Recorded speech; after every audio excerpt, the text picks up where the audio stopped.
Welcome to this edition of ARTV News. I'm Tony Beauvais. In today's show we'll chat with David Hunt about the Art Hunter and the special coming up next month. A new Australian play, The Life of Byron. St Kilda is now the first live music district in Victoria. Halloween comes to Fitzroy Street and the ongoing Impromptunes at the Alex Theatre. We'll review a new show, the sensational Metamuse, and ARTV magazine with Morgan Ray. For the first time, the National Institute of Circus Arts, NICA, is the home of Circus for Melbourne Fringe Festival 2023. NICA will support independent artists and small to medium companies to present works within NICA's renowned venue, the NICA National Circus Centre in Prahran. There are several shows during Melbourne Fringe Festival, including Apricity by Cassis Creations, Mr. 3 by Formosa Circus Art, and Dumb Detectives in Cirque Noir by Dummies Corp. Check the website for all the shows during October. After winning the Best Words and Ideas Award at last year's Fringe Festival, Yallinguth is back with a whole new experience, launching the Yallinguth app's second location, the Birrarung Yarra River. Through stories, soundscapes, music and projections, Yallinguth walks you through time to hear, see and feel what life and country was like along the Birrarung before all the tall ships arrived. Wurundjeri elders will take to the audience on a journey through their world since this significant event and share stories of their strength, resilience, knowledge and continual connection to country and culture. Check the website for details. The Human Centipede parody musical is based on a 2009 film of the same name. This preposterous plot follows a mad scientist who kidnaps and mutilates a trio of tourists in order to reassemble them into a human centipede. What was once a movie made for shock value is now a fully realised musical parody featuring eclectic and original music, a zany cast of characters and even a tap-dancing centipede. Sonic Flight with Peter Hitchener OAM and other special guests. Live music accompaniment by the mesmerising Acacia. Ashby's live painting performance depicts energy, aura and frequency throughout an hour-long event as he paints while skateboarding on his half-pipe. Also on stage at the Alex Theatre St Kilda for their once-in-a-lifetime portrait experience. Check the website for guest appearances. In the 2 years since his blockbuster Melbourne exhibition Spook House, Mysterious L has been busy. After completing a full artistic takeover of the new Liff Hotel in Collingwood and producing a sell-out collaboration with Tommy Hilfiger, L is back with Human Nature, a tongue-in-cheek immersive exhibition which looks at the dirtier side of humanity. Human Nature will take over a secret location in Melbourne to be revealed closer to the date. Check the website for details. So David, please tell me, why did you initially develop the series, The Art Hunter? To support the arts. I've always been passionate about the arts, and within the media there isn't a lot of outlets for the arts, and I thought, well, this is one little stepping stone for an artist to have something on their resume of being on the Art Hunter. And it's on YouTube, it's on Channel 31, it's on Channel 44 in Adelaide. Great opportunity. That's the whole aim of it. And do you know what? The feedback from the artists have been absolutely overwhelming. And also from the general public, where they go, oh, I didn't know anything about that artist and I went out and bought a piece of their art, or I went and saw their show. And you know, it's been really rewarding on that front. So you've got 100 episodes coming up. I think we've done 98, just finished now. Whoa. So, wow, great achievement. How significant is that now to you, this is a good milestone? Yeah, well, not in my wildest dreams did I see this coming. We started off with Simon and myself, who produced the show, and then we did YouTube, then we approached Channel 31 and they said yes. Then we approached Channel 44 and they said yes in Adelaide. Yep. Then Simon about 3 or 4 weeks ago said, do you know we're almost up to 100? Yeah. And we thought, whoa, you know, like, isn't that great? So we're celebrating. There's an exhibition on at present where I brought 5 of the artists together, and then of course we're going to do a party and a celebration. Of course we will, because that's me. But this is for the 100th? Yeah. Oh, marvellous. Yeah. And you know, and the fact is that we want a live audience. I'm going to pull back in as many of the people we've interviewed over the years, and find out, well, why, how they've been up to since. You know, we've got a orchestra, a classical music orchestra playing. We've got a cabaret performance happening. And there have been people that we've interviewed along the journey who want to be part of this as well. Coming back to celebrate. Good on you. Thanks, David. Thanks, Tony. Get ready for a theatrical journey that promises to be poignant and hilarious as Tony Nikolakopoulos and George Kapineris, two icons of Greek-Australian entertainment, unite once more to present The Life of Byron. Running in October at the Alex Theatre in St Kilda, The Life of Byron explores themes that resonate universally, such as family, the complexities of love, responsibility and the tumultuous journey to adulthood. Following the resounding success of their nationwide 2-year tour with The Last Proxy, this dynamic duo, in collaboration with celebrated writer Sally Faraday, is ready to bring their latest creation to the stage. Co-directing the production is the multi-talented actor, writer and director of stage and screen Maria Theodorakis, who has received accolades for her performances and contributions to the arts. Audiences are invited to embark on a journey through the eyes of Byron, whose mother is in the early stages of dementia. His sister, Alex, believes that selling their family home and placing their mother in a nursing home is the best action.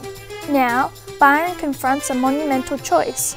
Will he send his mother away, find the strength to care for her himself, or use the remaining time with her to unravel her mysteries and, perhaps, discover his path to maturity in the process? This pivotal moment is shaped by the choices, mistakes and influences that have led him to this crossroads. This innovative production is set to pay homage to the remarkable lives of a generation of migrants who played a vital role in shaping modern Australia, all with a unique twist. Get tickets now for this theatrical masterpiece that promises to be a heartfelt and humorous exploration of the human condition. For more information, visit the Alex Theatre website.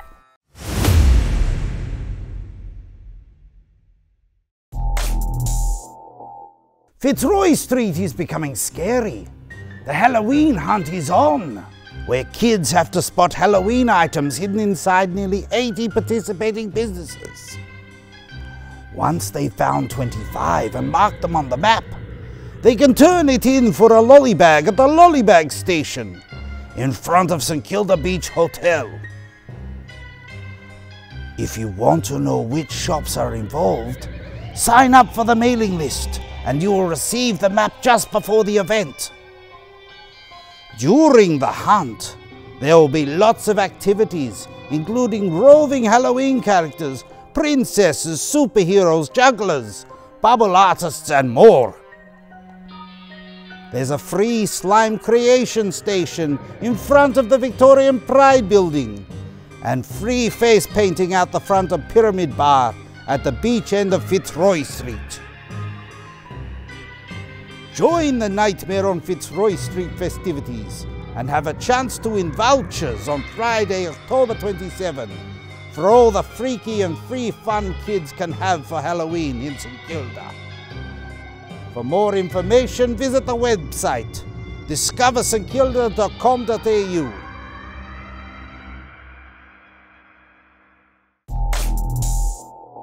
St Kilda is home to Victoria's first live music precinct.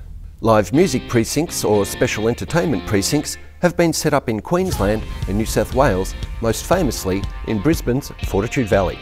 A live music precinct is defined as an area in which live music is recognised as a priority activity, resulting in potential changes to regulatory frameworks, governance, processes and communications to support and protect live music.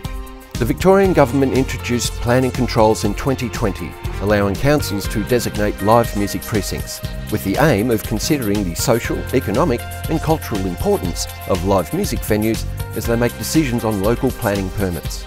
The agent of change principle means that when anyone applies to establish, alter or demolish a live music venue, or to establish a new noise-sensitive use near an existing live music entertainment venue, or in an identified precinct as identified in the Port Phillip planning scheme, consideration must be given by the applicant and council, or in extraordinary circumstances, the Minister, to the impact of the proposal on opportunities for live music.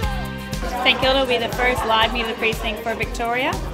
Now there's a lot of work to be done on this, but it's a good one for both residents and for venues and businesses. This will be an opportunity to streamline a little bit, cut the red tape, make sure that there's only one agency people have to go to, whether it's for licensing or for a complaint. So we've got 4 main parties.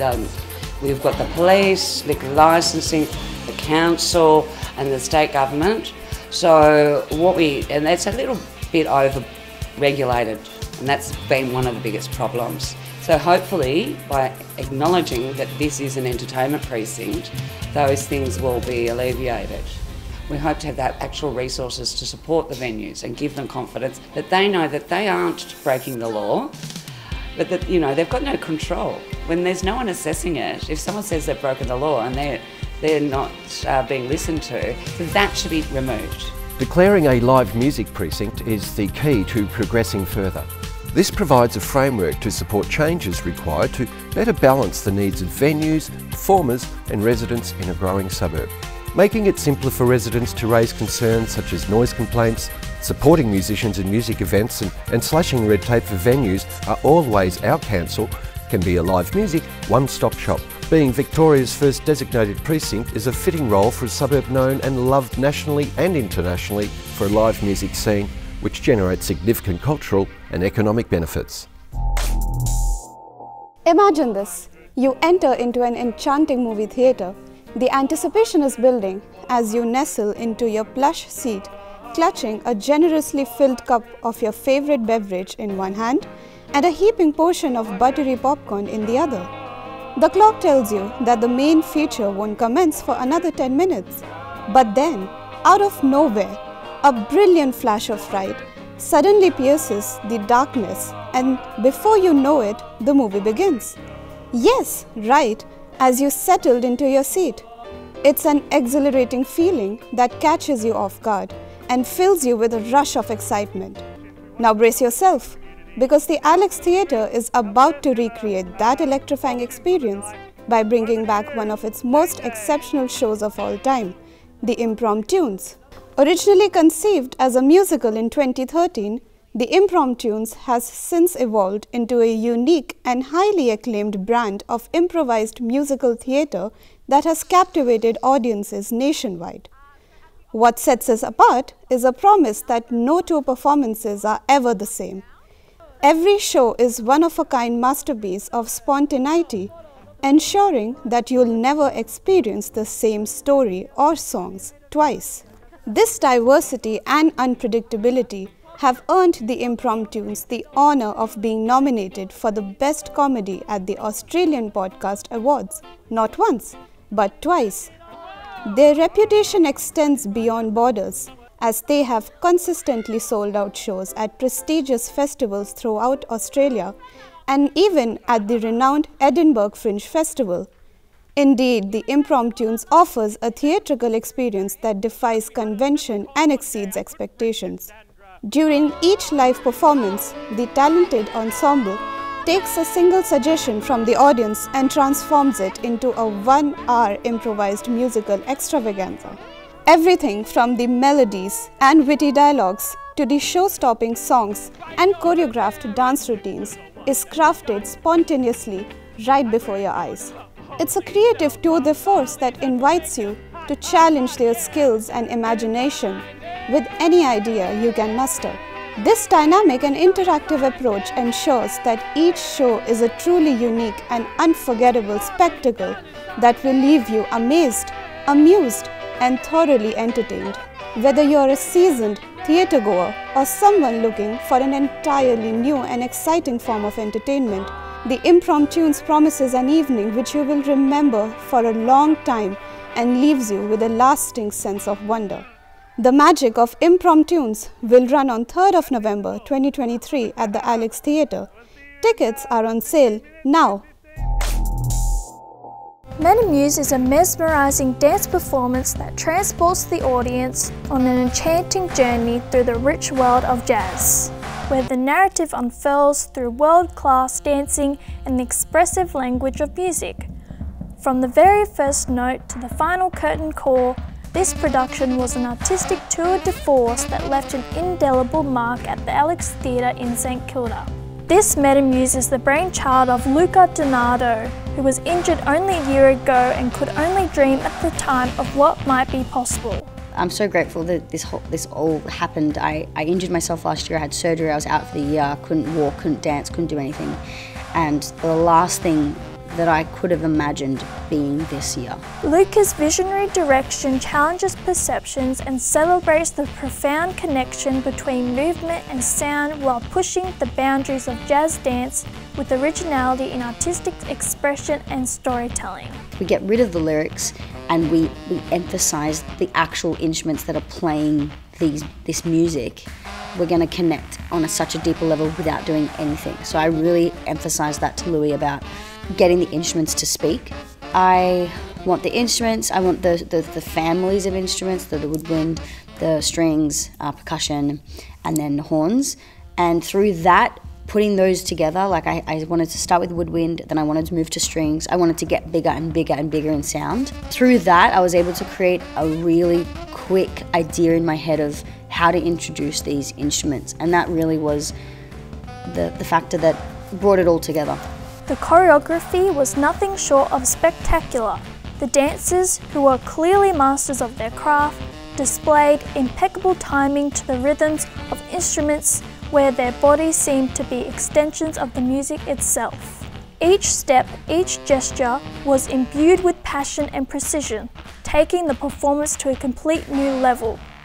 The lighting and projection design added another layer of enchantment and a dynamic visual depth and texture to the show.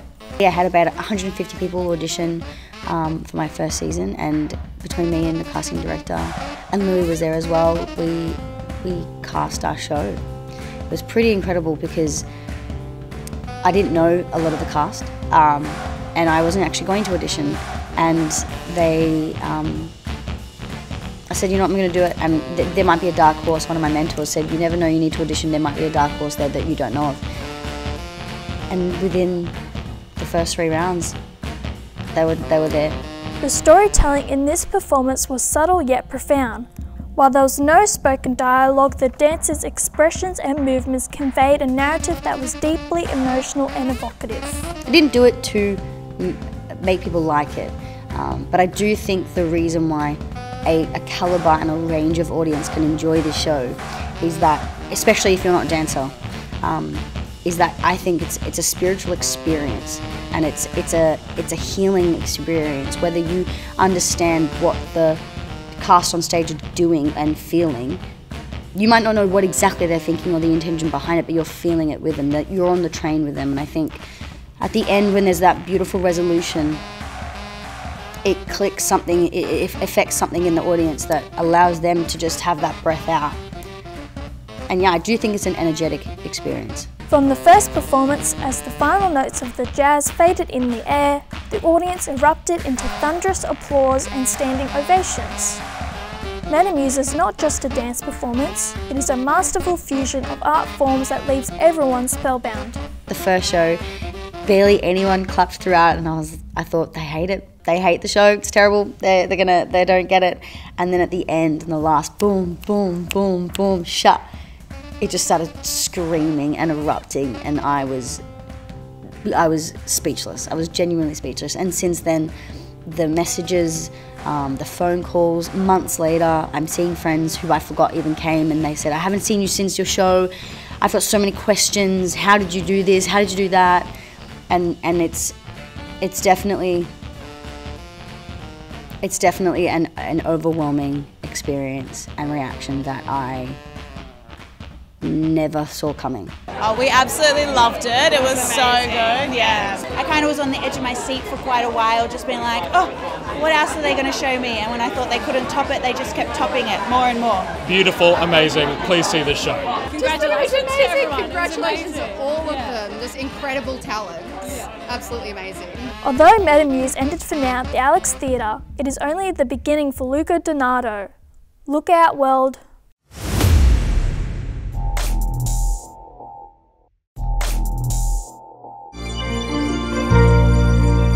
Welcome to the show, Scotty. Thank you.